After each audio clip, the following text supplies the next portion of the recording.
Bonjour à tous et bienvenue dans Cult & Click, je suis avec toi, l'ami Kerr. Bonjour à tous. On est là pour vous parler de la postologie Star Wars, donc de la trilogie qui est composée du 7, 8 et 9. Donc cet univers Star Wars qui a été racheté par Disney, qui a donc fait le 7, 8, 9. On ne parlera pas de Rogue One évidemment, on se concentrera sur la trilogie. Et ce qu'on peut vous en dire, c'est qu'elle fait beaucoup débat.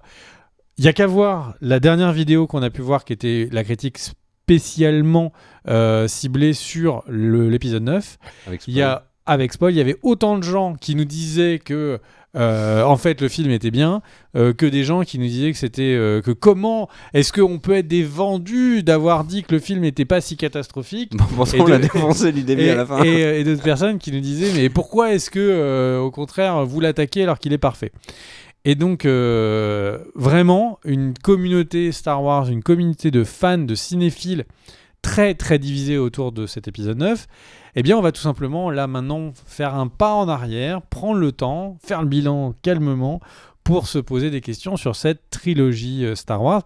Toi, cette trilogie Star Wars de l'ère Disney, qu'est-ce que t'en as pensé ? Alors, revenons au point de départ où Disney rachète Star Wars et nous promet une nouvelle trilogie avec... Le truc qu'on n'avait pas eu avec la prélogie, c'est le retour des acteurs et des personnages. Enfin, si, certains personnages étaient déjà présents dans la prélogie, mais en tout cas des acteurs de la trilogie initiale de George Lucas. Énorme événement, et le réveil de la Force a été un événement cinématographique comme on n'en a pas connu depuis très longtemps, parce que justement, retour d'Harrison Ford, de Mark Hamill, de Carrie Fisher, etc.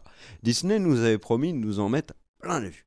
Et il nous avait dit également, alors par contre, tout ce qui a été fait après, l'univers étendu, avec ces ouvrages qui ont été faits par des artistes dont certains de ces ouvrages étaient tout à fait exceptionnels.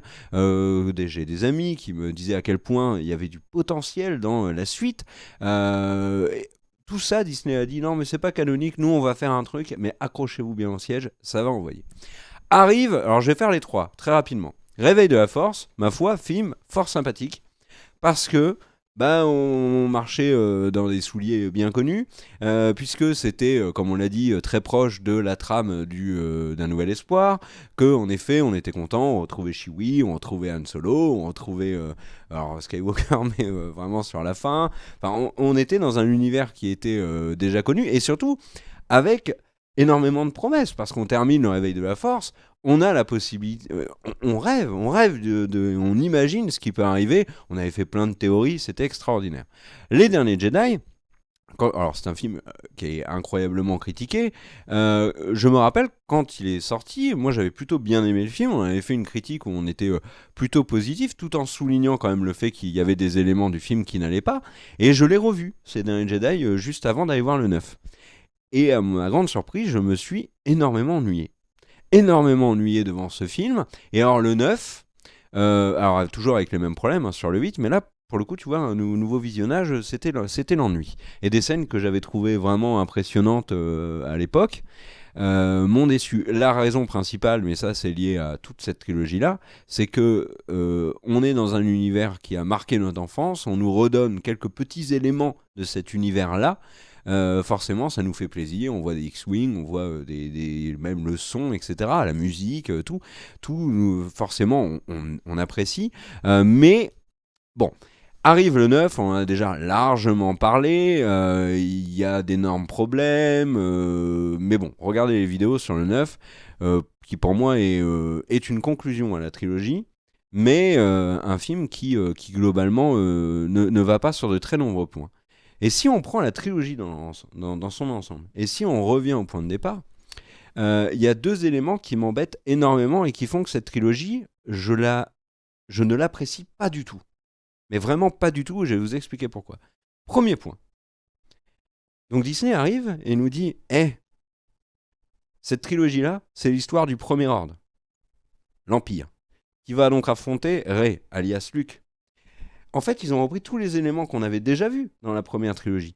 J'avais pas envie de revoir un truc que j'avais déjà vu. Quant à un univers étendu qui a été développé de manière aussi brillante, avec par exemple des histoires autour de clones de Palpatine, ou de Luke qui avait sombré du côté obscur, ou il y avait des histoires sur les enfants de Han, de Luke, etc. Enfin, il y avait plein de choses de possibles. Tout a été balayé, et on nous propose quoi ? L'Empire, Kylo Ren Dark Vador, Rey Luke Skywalker, une résistance. Ça tombe bien, c'était aussi dans la première trilogie. Enfin bref, on nous propose exactement la même chose. Donc ça, forcément, ça me déçoit. Parce que cette histoire-là, on me l'a déjà racontée. Et George Lucas, il l'avait bien raconté en plus, cette histoire-là. T'avais pas besoin de la raconter de nouveau. Et alors, l'autre élément qui fait que cette trilogie-là, au final, je n'en veux pas, c'est que moi, on m'a vendu une trilogie, et c'était le truc qui m'emballait énormément, avec les personnages de la première trilogie. On a donc Han Solo qui est de retour, et c'est vrai quand il revient ça fonctionne tout de suite. D'ailleurs toutes les scènes dans les Sunform dans le Réveil de la Force fonctionnent. Qu'on zigouille dans le film, tranquillou. Allez, au revoir Han Solo, tu n'es plus sacré, tu as été planté par ton fils, t'es tombé dans un ravin. Luke Skywalker, boum, il est pas dans le set, on le voit 5 secondes, on est tous là, on a vu Luke Skywalker 5 secondes, bah oui, mais on aurait pu peut-être le voir davantage. Et puis alors après, on a Luke qui est tout seul sur une île parce que, bah voilà, on imaginait un avenir incroyable pour Luke qui a sauvé la galaxie. Bah au final, non, il s'était retranché en Ardèche sur sa petite île pour aller traire et puis pêcher, bon. Et pareil, bon, Carrie Fisher, ils n'ont pas eu de chance, puis... Bon, elle est décédée, donc malheureusement, ça, ils n'y sont pour rien. Chewie, qui est relativement bien respecté, le Faucon aussi, mais ces 3 PO et disparaît. R2D2, comme tu l'as dit, c'est un personnage qu'on met dans le fond de la pièce et qu'on oublie. C'est le vieux machin qui est là, mais qui est plus vraiment là. Et on se concentre sur des nouveaux personnages, sur des droïdes qui sont là pour vendre du merchandising, etc. Ok, mais c'est pas du tout ce que je voulais voir, moi. J'en ai rien à faire de Poe, Finn, Rey. J'en ai rien à faire de BB-8. J'en ai rien à faire du premier ordre de Kylo Ren et de Hux. Moi, ce que je voulais voir, c'était une vraie histoire sur Han Solo, Luke Skywalker, Leia Organa, Chewbacca, C3PO, R2D2, le Faucon, etc. Il y avait tellement de choses à faire. Alors, bien évidemment, tu rajoutes des nouveaux personnages. C'est pas le problème. Mais je voulais que ce soit centré sur eux. Et au final...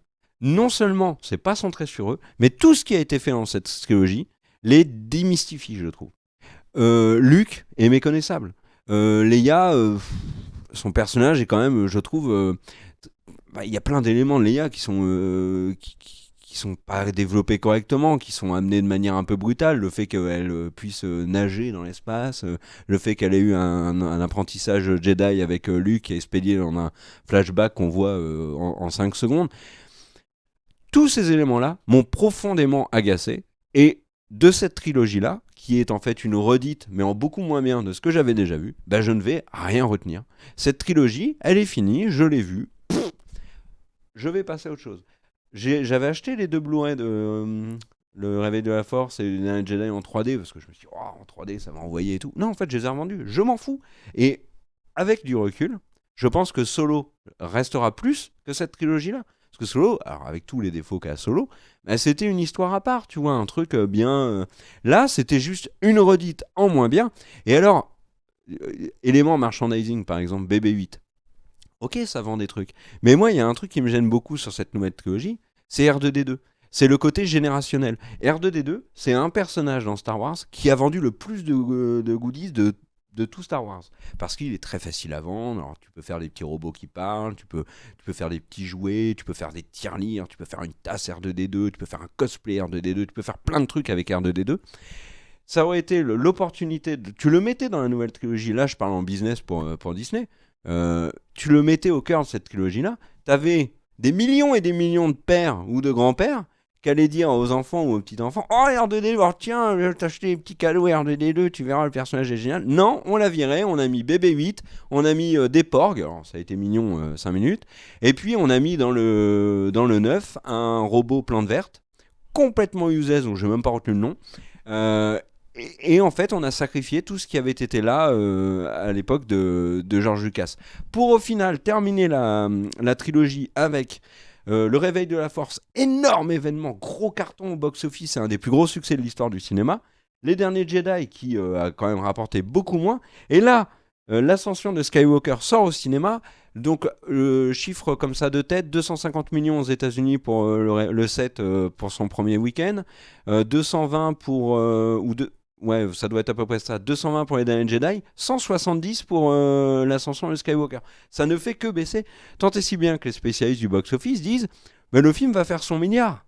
Alors, heureusement qu'il va faire son milliard. C'est un épisode de Star Wars tagué Disney avec une promo absolument colossale. Et donc les gens disent il va rentrer dans ses frais, mais avec 1 milliard. Et vu la dépense sur le neuf, ils vont pas gagner énormément Disney.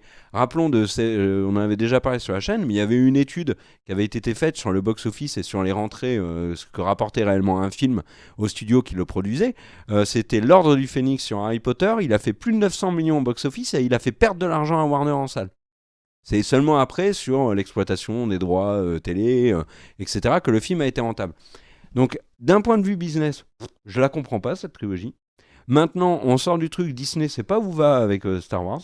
Un coup, c'est on va prendre Weiss Benioff, un coup, on va prendre Ryan Johnson, un coup, on va faire une trilogie, un coup, on va faire des films sur Obi-Wan, sur Boba Fett, sur Jabba le Hutt, sur Yoda, etc. Puis un coup, on annule tout au premier échec.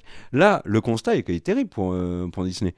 Ils avaient une poule aux œufs d'or, et là, ça continue de rapporter de la thune, et en produits dérivés, beaucoup. Mais le 7, tu regardes ce que va rapporter le 9 en comparé, et c'est quand même une sacrée chute. Hein. Parce que le 7 a fait plus de 2 milliards. Là, on dit, mais il va faire son milliard. Oui, non. Le public s'éloigne de Star Wars. Il y a eu une vraie rupture. Là, Star Wars, ça a un peu perdu son côté film de notre enfance, absolument sacré. Parce que c'était sacré, on entendait un bruit de X-Wing. On était les frissons. Maintenant, et ça m'embête beaucoup. Je pense vraiment que ce qui a été fait sur cette trilogie, c'était vraiment tout ce qu'il fallait pas faire. Tout ce qu'il fallait pas faire. Et du coup, moi, j'ai que des regrets là-dessus. Hein. Alors, les films sont pas désagréables, mais ça aurait pu être tellement mieux. Ça aurait pu être tellement autre chose. T'avais un univers étendu, avec des idées dans tous les sens. Et au final, tu nous fais une redite. Avec des personnages qui marqueront pas l'histoire, avec des personnages qui avaient marqué l'histoire, qui ne le marqueront plus, parce que forcément, tu as des images de ce qui leur est arrivé après. Franchement, la déception, pour moi, elle est énorme, mais vraiment énorme. Et toi ? Eh ben, pour moi, je vais faire plus court. En gros, moi, de mon avis, cette trilogie, elle n'a aucune cohérence de fond avec les 2 trilogies précédentes. Elle casse, oui. Ouais. En fait, il faut bien voir que Disney, là, tout de suite, est en train de faire de la communication de crise, ce qui est quand même incroyable, autour de la compréhension des gens du film. Alors, qu'est-ce que j'appelle la communication de crise et de quoi je parle ? En fait, Disney dit, alors, l'épisode 1, Abrams, 2, etc. 3 jusqu'au 6, il y avait un grand débat. Est-ce que c'était Anakin ou Luke qui était l'élu, qui ramenait l'équilibre dans la Force, l'équilibre en réussissant à vaincre le dernier des Sith, qui était Darth Sidious, donc l'empereur Palpatine. Et puis, en fait, ça, c'était 4, 5, 6. Et en fait, on se rend compte, en regardant le 1, 2, 3, qu'en fait, non. Lucas est en train de nous dire que c'est vraiment Anakin qui ramène l'équilibre dans la Force. Parce que certes, il a une époque qui vit du côté obscur, mais c'est lui qui va tuer Palpatine. Et en fait, donc cette grande cohérence dans les 6 films, c'est quelque chose qu'on n'a pas du tout là. Et le fait que Palpatine revienne en méchant, et en fait, en termes d'histoire, pourquoi pas, mais par contre, en termes de cohérence, est catastrophique.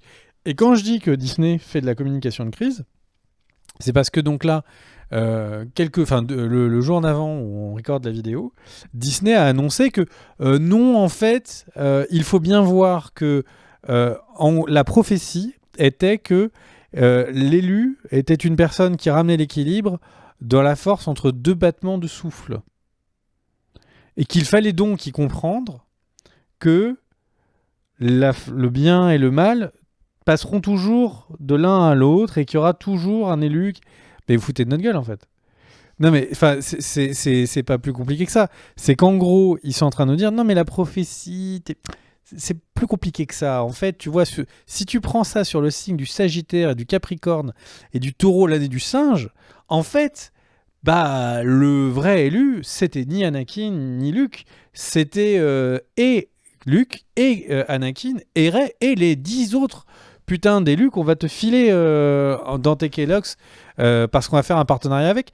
Non mais c'est du vrai foutage de gueule de la part de Disney et c'est du foutage de gueule qui est dû tout De simplement. Lucasfilm, pas. C'est C'est peut-être pas une volonté même de Non, mais Disney. T'as déjà entendu Bob Iger parler autant de Marvel qu'il parle de Lucas? Bah, le problème, c'est que oui, comme tu dis, il y a une situation de crise, mais même J.J. Abrams, Non, enfin, toutes donc, les pour interventions de expliquer, J.J. Abrams Bob sont Iger, président incroyables. de Disney, Kevin Feige est responsable créatif de Marvel. Quand il y a des news autour de Marvel, c'est Kevin Feige qui les donne, et Bob Iger, il dit « C'est bien, tu m'as fait combien ce mois-ci ? Il m'a fait 100 milliards, c'est bien. Allez, Kevin Feige, tu rentres à la maison, c'est bien. » Et Kathleen Kennedy qui s'occupe de Lucas, je l'entends autant parler que Bob Iger sur Lucas. C'est un vrai... Et ça sous-entend que c'est un vrai problème, parce que Bob Iger, il gère Disney. Disney, il n'y a pas que Pixar, il n'y a pas que Marvel et Lucas. Il y a ESPN, ils ont le lancement de Disney+, je pense qu'il a d'autres choses à foutre. Et le truc, c'est que, très concrètement, il y a cette trilogie est partie dans tous les sens. Alors, on peut mettre la faute à Rian Johnson en disant Ryan, il nous casse tout. Ryan, il nous met... Enfin, je ne vais pas rentrer, on a fait des vidéos sur le sujet.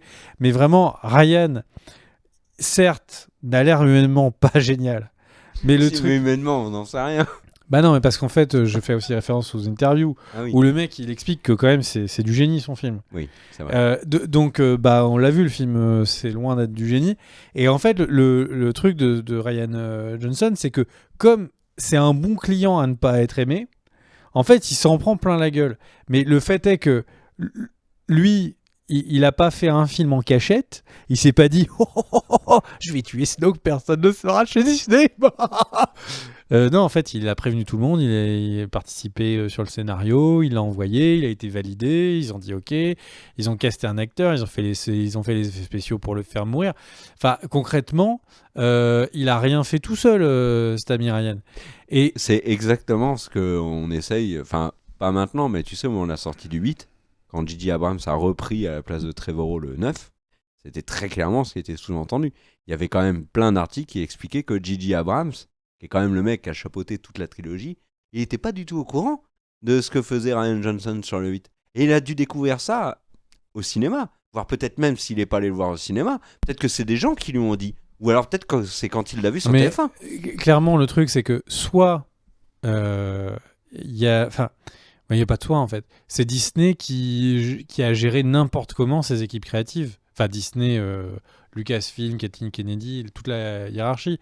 Ils ont fait n'importe quoi. C'est-à-dire que des personnes sont arrivées en disant « j'ai des idées cool » et ils disaient « vas-y, fonce ». Mais c'est pas comme ça qu'on tient une histoire. Le Roi Lion, pour prendre un Disney, il y a un début, un milieu, une fin. Là, cette trilogie, c'est quoi son début, c'est quoi son milieu, c'est quoi sa fin ? Si la fin, c'est que c'est Rey Palpatine depuis le début, mais le 2, mais qu'est-ce que c'est que cette... Enfin, le 8, qu'est-ce que c'est que cette histoire ? Non, on s'en fout de tes parents. Et t'as littéralement le personnage, t'as Kylo Ren qui dit « je me suis trompé ». Ensuite, tu as, dans le 8, tu as Luke qui envoie le sabre laser. Et dans le 9, tu as Luke qui attrape quelqu'un qui envoie un sabre laser qui dit « non, il faut plus respecter les armes des Jedi. Moi, je l'ai fait. Je me suis trompé. » Et donc, en fait, t'as littéralement des personnages qui sont en train de dire pour Disney « je m'excuse ». Mais nous, on s'en fout que vous excusiez, on voulait juste voir quelque chose de bien. Et donc, en gros, cette trilogie, et je l'ai redit, enfin, je vais faire une redite par rapport à la vidéo spoiler, mais concrètement, c'est quoi la scène de fin du 9 ? C'est Palpatine qui dit frappe ton père, et là c'est frappe ton grand-père pour sombrer du côté obscur, et qui lui dit tous tes amis de la rebelle, ils vont tous mourir devant tes yeux. Alors dans un cas on voit ça via une lucarne de l'étoile de la mort, et puis dans l'autre cas c'est juste qu'il ouvre une fenêtre comme ça sur un vasistas vers le haut. Le Velux, très stylé le Velux. Non mais c'est vraiment c'est tellement triste de se dire à quel point ils ont pas d'idées. Non mais ils ont pas d'idées. Et alors les quelques idées qu'ils ont, mais t'as envie de te faire palme incroyablement. l'idée, comment est-ce que Palpatine, donc souvenez-vous, dans le 6, on avait Palpatine qui en fait avait mindfuck tout le monde parce qu'il avait en fait prévu qu'il y ait une attaque sur Andorre, si je me trompe pas, j'ai un doute. C'est la lune d'Andorre. C'est la lune d'Andorre. Et le truc, c'est que du coup, il avait prévu les choses, il avait été malin, et donc le bouclier tenait. Les rebelles étaient vraiment en train de s'écraser, tels des mouches, sur le pare-brise d'un très très gros 36 tonnes. Et là, au final, c'est quoi l'idée ? C'est qu'en fait, il a juste dit, bah, ils viendront, et après, c'était quoi son idée ? Il va envoyer des éclairs qui vont toucher que les rebelles, et il va réussir à vraiment calmer une flotte de quasiment tous les vaisseaux de la galaxie. Non mais, qu'est-ce que c'est que ces idées de merde ? Non mais, faut appeler un chat un chat. C'est n'importe quoi. C'est-à-dire que Palpatine, il est au seuil de la mort, il a jamais été aussi puissant, mais s'il avait ça pendant qu'il était empereur, mais il n'y avait plus de rébellion en 30 secondes. Moi j'ai une question. S'il y a le dernier ordre, où est-ce qu'il y a le premier ordre ? S'il a des destroyers qui sont capables de shooter une planète en balançant une petite torpille, qui en a 250 dans les soutes, et qu'ils ont tous le même armement, mais à quoi sert le premier ordre ? Moi je comprends pas ce truc-là. À quoi sert Snoke ? À quoi sert tout ça ? Faire venir Rey du côté de... À faire un film de plus. Enfin bref, donc tout ça pour dire que c'est ça, en plus. qu'il y a fondamentalement un vrai problème de cohérence, qu'on se dit que peut-être de juste suivre Luke vieux, qui fait des erreurs parce qu'il est lui-même dans la légende de lui-même, comme il en parle, et que ça amène un de ses apprentis qui est son neveu à devenir Kylo Ren, ça aurait été juste plus intéressant en fait que tout ce qu'on vient de voir là. Et ça aurait été peut-être moins impressionnant, il y aurait moins de vaisseaux, on aurait été dans 3 cabanes, mais l'histoire elle aurait été tellement plus intéressante et tellement plus cohérente. Et j'aurais cru à cette histoire de dire bah en fait le bien et le mal, il y en a un qui gagne puis l'autre et tout. Enfin fondamentalement d'un point de vue scénaristique, moi je trouve que c'est vraiment vraiment pas bon. C'est du divertissement quand on aime bien Star Wars, mais enfin j'ai revu toute le 7, 8, 9 pour la sortie de 7-8 pour la sortie du 9, et il y a quelques mois j'avais revu de 1 jusqu'à 8. Fondamentalement les 7, 8, 9 sont de moins bons films que les autres. Alors La Menace Fantôme est peut-être pas le meilleur des films, mais il a ses qualités. Là on remet encore sur le 7 est tellement un plagiat des autres que c'est difficile d'en parler, mais le 8 fondamentalement, souvenez-vous du moment où ils partent au casino. Finn part au casino. Il y a Finn qui part au casino, l'histoire du casino, on s'en fout complètement. Alors ça, je trouve que c'est la meilleure idée du film. Ils vont chercher un mec qui est là pour décrypter, et en fait, ils trouvent un autre mec qui décrypte par hasard dans les sous-sols. Il y a une histoire qui ne sert à rien au reste du film, et au même moment, on a Poe qui est en conflit avec la bibliothécaire excentrique, la bibliothécaire excentrique qui a les cheveux violets, Hondo. Qui juste veut pas lui dire ses plans. Parce qu'on le sait, hein, c'est quand tu donnes des ordres à des gens, c'est en ne leur disant pas pourquoi que ça marche bien. Et surtout quand tu es du côté de la démocratie. Et à côté, on n'a que des histoires nulles pendant la moitié du film. Et d'un seul coup, le film renaît quand Luke vient à la fin. Vraiment, je pense que le film, les 3 films sont... Est-ce qu'ils sont très beaux ? Bah pas trop. Hein. Pas trop. Il y a beaucoup de beaux plans. Me plaisait beaucoup. Il y a beaucoup de beaux plans qui passent quelques secondes et après, pouf, on va s'enterrer dans une base qui n'a aucune gueule. On va s'enterrer dans une base du premier ordre ou du dernier ordre épurée qu'on a déjà vu dans les autres Star Wars. On sent qu'ils ont embauché des artistes incroyables. On sent qu'il y a eu énormément de talent dans les équipes qui participaient sur ces films, mais que la direction est catastrophique. Et alors, j'ai entendu un truc qui a l'air d'être confirmé, mais le film aurait perdu 10 minutes le dernier mois. C'est-à-dire qu'en fait, il a été annoncé comme étant un film de 2h32, 2h34, Et le film qui est sorti en salle est un film de 2h24 ou 2h22, j'ai un doute. Et j'ai vérifié rapidement. Effectivement, j'ai vu des gens qui l'annonçaient il y a un an à 2h30. Et tu te dis, mais qu'est-ce que ça devait être la production ? S'il y a 2 mois du film, ils ont retiré 10 minutes. Non mais, enfin bref, donc voilà. Pour moi, cette trilogie, c'est vraiment ce qu'on appelle un accident industriel. Ouais, C'est beaucoup d'investissements, des gens qui mettent beaucoup de leur économie sur un produit, et derrière ce produit qui ne rend rien, qui casse la boîte et tout. Là, franchement, si Kathleen Kennedy en annonce qu'elle saute, bah, je serais pas surpris. Si J.J. Abrams, en fait, il repart sur peut-être pas la trilogie pour le coup, la suite de films que sont les Missions Impossibles. Je serais pas surpris. Star Trek, la licence est vraiment embourbée là, financièrement. Il y a fondamentalement... ce film va faire beaucoup de mal à beaucoup de gens. Rian Johnson, ce qu'il a fait d'après, c'est un huis clos. Qui est très très bien accueilli. Et alors, on tombe beaucoup sur Rian Johnson. Je vais réagir un peu à ce que tu as dit. Avant de parler de Rian Johnson, tu parlais des décors, est-ce que c'est beau ? Mais tu avais dit dans une vidéo précédente que dans le 9, on avait l'impression que ça se passait continuellement sur Terre. Un coup, on a l'impression que c'est dans le Pas-de-Calais avec la Manche. Un coup, c'est le désert, etc., etc. Et ça, c'était très juste. On a, pour le coup, vraiment pas l'impression de vraiment voyager dans la galaxie. Et Rian Johnson, on tombe dessus à n'en plus finir. Mais cette trilogie est foirée. Et J.J. Abrams en a fait 2 quand même. Et le point de départ que moi je regrette, c'est J.J. Abrams. Je veux pas insister sur Ryan. Enfin, je l'ai dit, hein, c'est la direction de Disney. Oui. Hein, parce que J.J. Abrams, je l'ai dit aussi, le travail n'est pas fantastique. Hein, le 9 est loin d'être bon. Pourquoi avoir mis Anne, Luke et Leia autant en arrière-plan ? Non mais, je te l'ai dit dans plusieurs vidéos, R2D2, pour moi, c'est l'image du truc, c'est les anciennes versions. Vous êtes au fond et t'as le droit d'ouvrir la gueule une fois. Et c'est vraiment ça. Ouais. C'est Harrison Ford, dans le 9, il a le droit de venir, il a le droit de parler une fois. Dans le 8, il a le droit de parler un peu, mais pas trop. Dans le 7. Et dans le 7, il a le droit de parler un peu, mais pas trop. Mais par contre, c'est pour se faire zigouiller par son fils.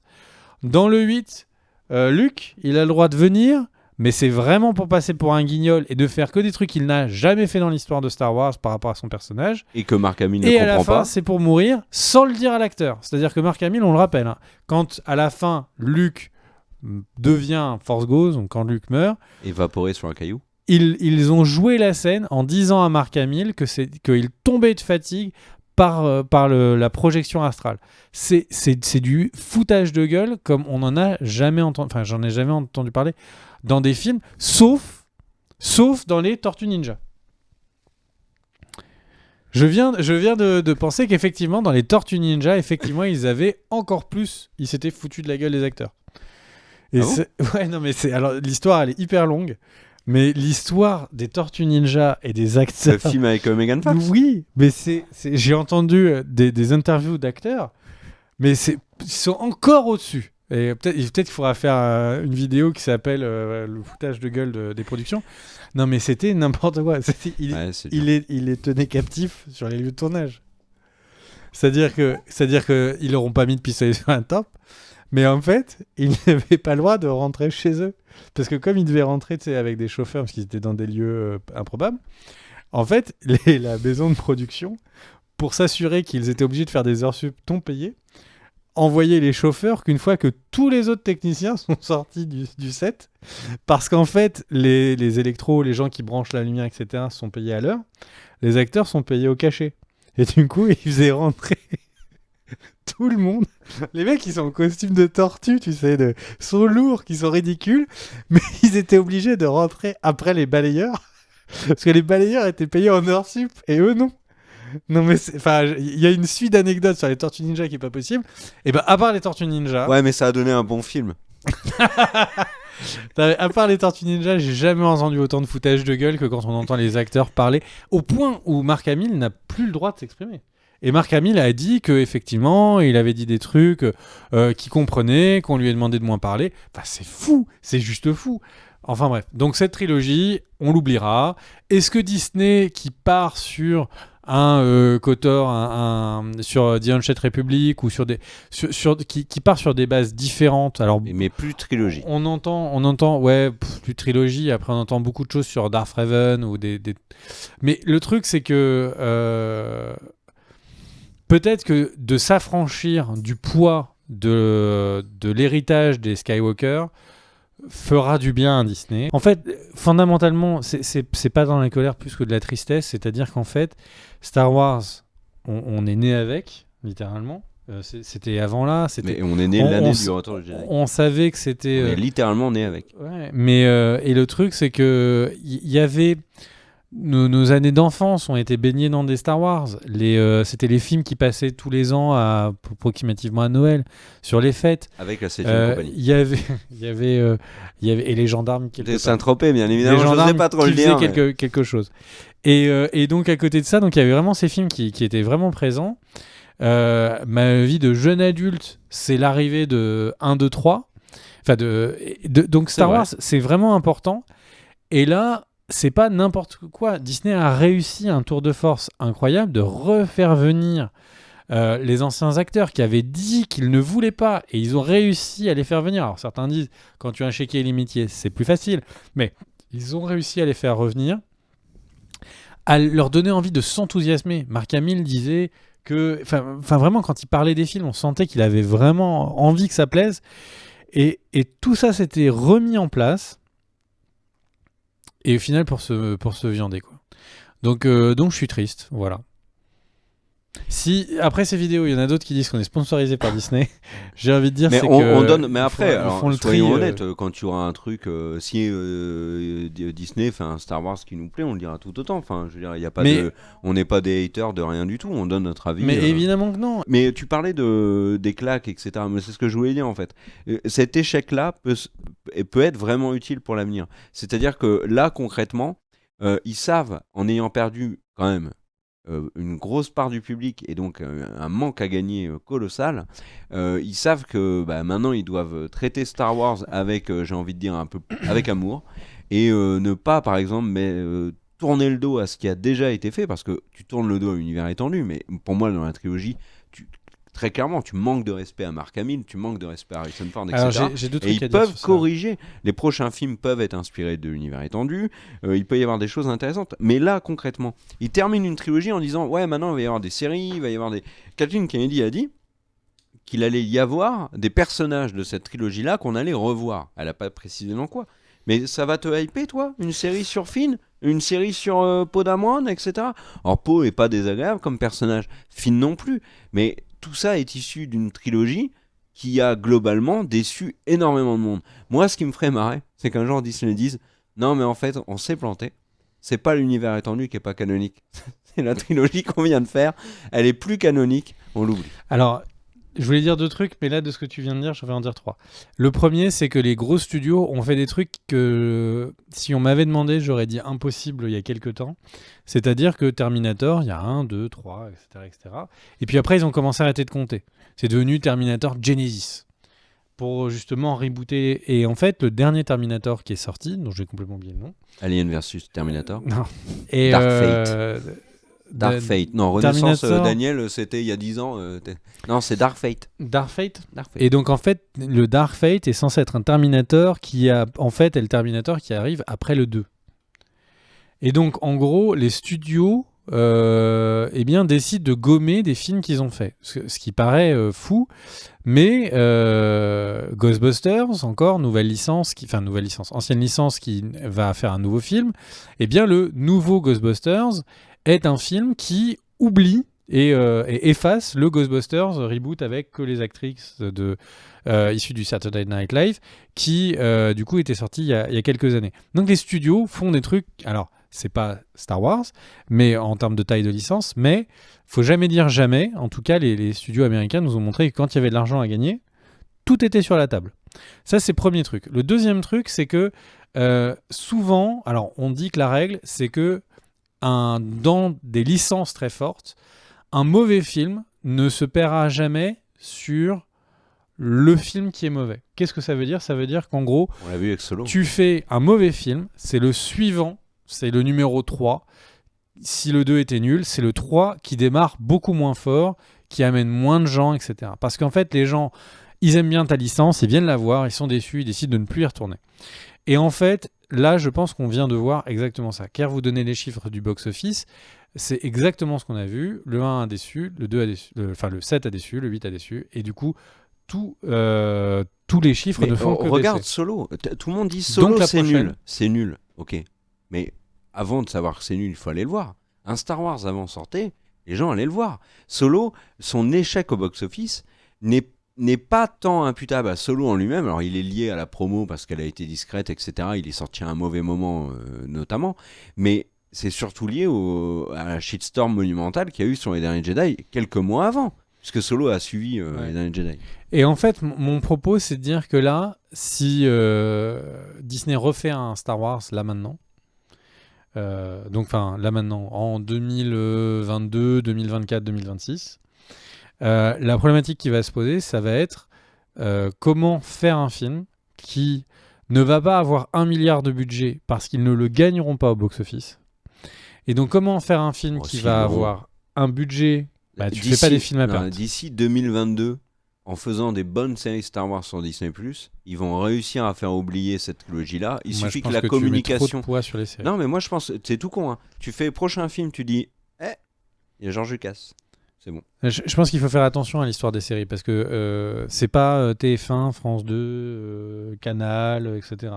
Là, on parle de plateformes de streaming où certains vont choisir Netflix, d'autres HBO Max, d'autres Mandalorian, Disney+. c'est un carton. Et le truc, c'est que si on prend Stranger Things, c'est une très bonne série. Tous les gens qui ont Netflix trouvent que c'est une des meilleures séries de Netflix. Il y a beaucoup de gens qui n'en ont jamais entendu parler parce que juste ils n'ont pas Netflix. Bien sûr.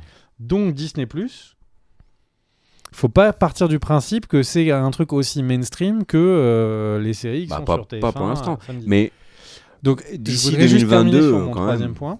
Moi, là, je te dis, sur ce point-là, moi, je suis persuadé que le Star Wars de 2022 dépasse le milliard, sans problème. Par contre, j'aurais eu plus de doutes sur le 9, parce que le 9 est lié à la trilogie. Le nouveau, là, ça sera un nouveau départ.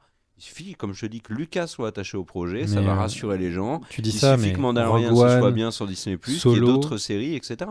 Rogue One et Solo, c'est pas des paris où tu dis ça fait 1 milliard à chaque fois. Et ben pourtant, Rogue One a fait largement le milliard. Non mais c'est pas des paris où tu te dis ça fait le milliard à chaque fois. Non. Regarde Solo. Non, mais par contre, il faut que le film de 2022 de Noël, ce soit un monstre. Il faut que ce soit une histoire de ouf, avec un casting de ouf, avec George Lucas aux manettes. Si t'arrives avec un Solo en 2022, c'est clair que ça va déchanter. Parce qu'en fait, mon point sur l'histoire des finances, c'est qu'en gros, d'un côté, ils ont Marvel qui va leur cracher 4 films par an. 3-4 films par an. Des séries. En plus, hein, par exemple, il n'y en a que 2 en 2022. Oui, mais il y a eu des annonces qu'ils allaient accélérer les plannings. On a les séries qui vont arriver sur Disney+. Et on a Disney qui devait être aussi fort, à avoir un Disney par an, une série.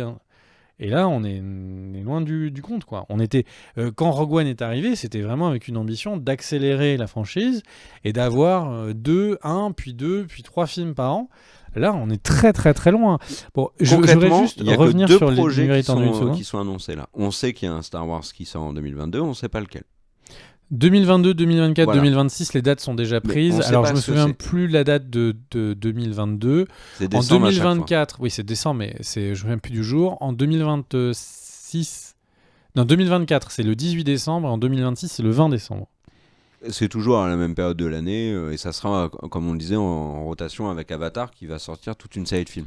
Mais là, les 2 projets qui sont concrètement annoncés là, ce qu'on sait sur l'avenir de Star Wars, c'est saison 2 de Mandalorian qui a été officialisée et c'est la mini-série sur Obi-Wan Kenobi. Ouais. Les 2 sont sur Disney+.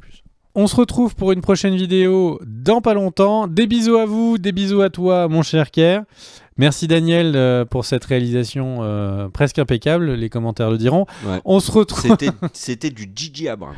J.J. Abrams. Ah, magnifique. Est-ce que Daniel est niveau J.J. Abrams ou Ryan à vous de le dire. Il n'est pas mauvais, Ryan. En on se retrouve. Ah, Daniel est pas content. On se retrouve pour une prochaine vidéo. Des bisous, ciao ciao. Ciao.